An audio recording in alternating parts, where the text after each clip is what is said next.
Palestinian Prime Minister Mohammad Shtayyeh has warned against a growing militarization of the region as several Sunni nations and Israel discuss cooperation against Iran. And in an interview with VOA White House Bureau Chief Patsy Widakuswara, the Prime Minister says that he is confident that Saudi Arabia will not recognize Israel before there is an Israeli-Palestinian settlement. He also says that President Mahmoud Abbas is sincere about hoping for a new peace opening with Israel. The U.S. right now is very much focused on the war in Ukraine. And as part of that focus, President Biden is really trying to shore up alliances all around the world, including the growing alliance, the growing friendship between Arab nations and Israel to counter Iran. So I wanted to get your take on what your thoughts are on this warming relations in terms of how it might impact the Palestinian cause towards a two-state solution. Well, look, Jordan has normalized relations with Israel immediately after Israel withdrew from occupied Jordanian territory. Egypt has normalized relations with Israel after Israel has withdrawn from Egyptian occupied territory, which is Sinai. So for us, the common factor between all Arab countries was the Arab Peace Initiative. The Arab Peace Initiative was designed on the basis of the following. Arabs will normalize relations with Israel on the assumption that Israel will end its occupation to the Arab and Palestinian occupied territory. This is something that has not happened. And therefore, for us, we are committed to the Arab Peace Initiative because that did enjoy an Arab consensus. And that is where a situation in which there has been a violation of that. Now, for us, what we need is Arab coordination, whatever it is, and whatever the direction is. We are supposed to go to war together, or we are supposed to go to peace together. And are you concerned that the Saudis might normalize relations with Israel without progress on the two-peace? No, I don't think. I mean, the Saudi position is very clear. The Prince Mohammed bin Salman was very clear, and Minister of Foreign Affairs was extremely clear in more than one occasion. Saudis will not normalize with Israel unless Israel ends its occupation to the Palestinian territory. You believe that wholeheartedly? I do, of course. I think the Saudis are very genuine about that, and I think what we hear from them is important. And I think what was said at the Jeddah summit in the presence of President Biden was very important. I mean, all Arab speakers, they stressed the centrality of the Palestine question and that peace is a crucial issue in the region only if the question of Palestine is settled. But we have seen that narrative or that principle be challenged with the Abraham Accords, with UAE and Bahrain recognizing Israel, even without any kind of any kind of progress towards the two-peace. But also, United Arab Emirates and Bahrain, they also said in their speeches, and every day, they said that Palestine is a crucial issue, and Al-Aqsa Mosque is a central issue of the conflict, and that two-state solution is the only solution. I mean, all Arabs, they believe in that. For us, as I said, the most important issue is a commitment to the Arab Peace Initiative. We are committed to that. And unfortunately, it is Israel that is rejecting the Arab Peace Initiative. It is the Israelis who didn't buy it even when it was issued in 2002. This was years ago. I mean, 20 years ago now, after the Arab Peace Initiative. And the Arabs were genuine when they presented it that they wanted peace in the region on the basis of land for peace formula.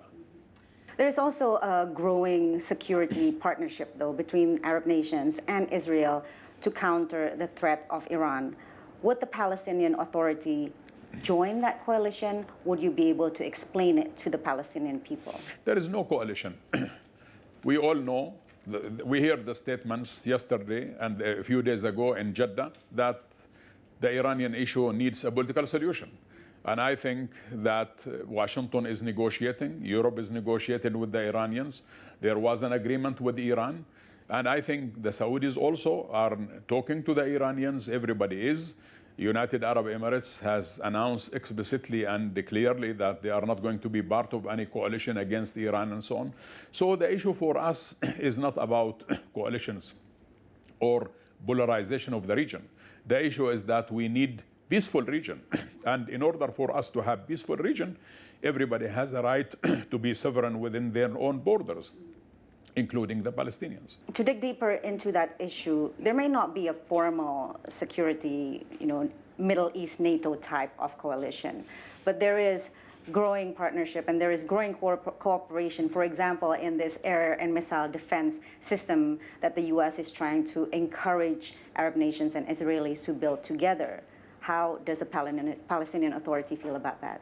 Look, I mean, we don't like to see a militarization of the region. We would like to see a demilitarization of the region. This build-up of arms, it doesn't take us anywhere. The region is already bleeding. Yemen, Syria, Iraq, most of the region is bleeding. You don't need to build military capacity in the region. The region needs peaceful solution. The region needs economic development.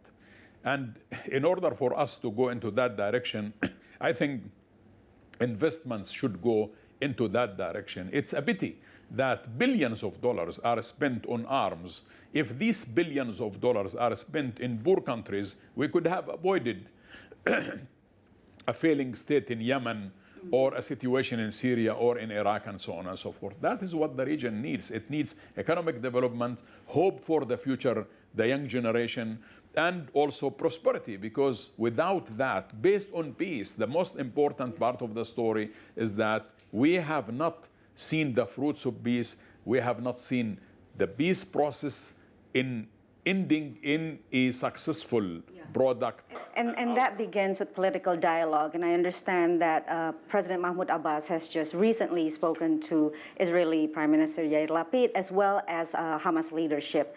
This has been the first time that it's happened in several years. Do you think that this opening can lead to something more constructive and more permanent? Well, I mean, the president in his press conference in the presence of President Biden, he was explicit. He said, I extend my hand to the Israelis. Let's sit down together and solve it. We are ready for that. Is that realistic? It's very realistic because our president was a real champion for the whole of the peace process, and he believes in it genuinely.